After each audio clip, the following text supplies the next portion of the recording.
Mheshimiwa Dr. Samia Suluhu Hassan anathamini, anatambua mchango wa wasanii nchini na kazi mzuri mnayoendelea nayo hapa nchini, na ambayo tumeanza kuona ikileta tija kwa kuongeza pato la taifa letu. Mafanikio ya sanaa kwa serikali ya awamu ya 6 ni kwa sababu ya upendo, maono na dhamira ya dhati ya rais wa nchi, si mwingine ni Mheshimiwa Dr. Samia Suluhu Hassan. Wasanii mnaendelea kuliheshimisha taifa letu kwa kutekeleza majukumu ya sanaa hapa nchini, na kila mmoja kwa nafasi yake, kwa aina yake ya sanaa, mmeendelea kuburudisha, kuhamasisha, kuelimisha, kuonya, lakini pia mnafanya kazi kubwa ya kufungua fursa za ajira kwenye sekta zenu. Serikali yetu ya awamu ya 6 ambayo pia imeendelea kuipa nafasi sekta hii kuwa ni sehemu ya ajenda ya maendeleo ya taifa letu.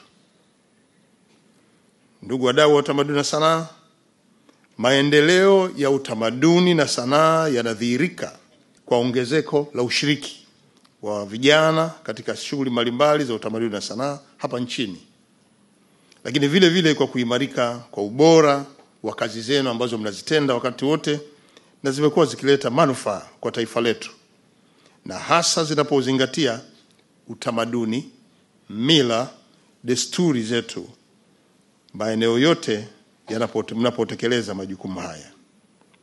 Hii ni fursa mzuri ambayo inapanua wigo wa utamaduni na sanaa nchini, lakini pia inawapatia wasanii fursa ya kupata kipato binafsi. Na sisi upande wa serikali tunawaona wadau wa utamaduni na sanaa mnatusaidia sana kupunguza changamoto ya uwepo wa ajira hapa nchini. Hongera sana. Sambamba na kuanzishwa kwa mfuko, serikali imeendeleza mikakati mbalimbali ya kuboresha sekta kama ifuatavyo. Moja, kuongeza bajeti kwa kila mwaka, ambapo katika mwaka wa fedha 2023/24 bajeti ya mfuko iliyoidhinishwa ilikuwa ni shilingi bilioni 1.6 ikilinganishwa na shilingi bilioni 3 zilizotengwa katika mwaka wa fedha wa 2024/25.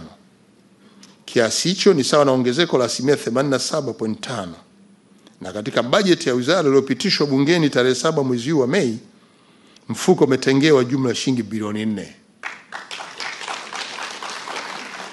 Na kwa hiyo tunaanza kuona bajeti inayotolewa na serikali kwenye mfuko wenu inaongezeka kila mwaka. Tunaamini kama mwaka huu bilioni 4, mwakani sio 5 tu, inaweza kwenda mpaka 6. Kwa hiyo muendelee kuwa na matumaini na kuiamini serikali yenu kwamba inatambua, inathamini na inaheshimu mchango mnaotoa katika taifa hili.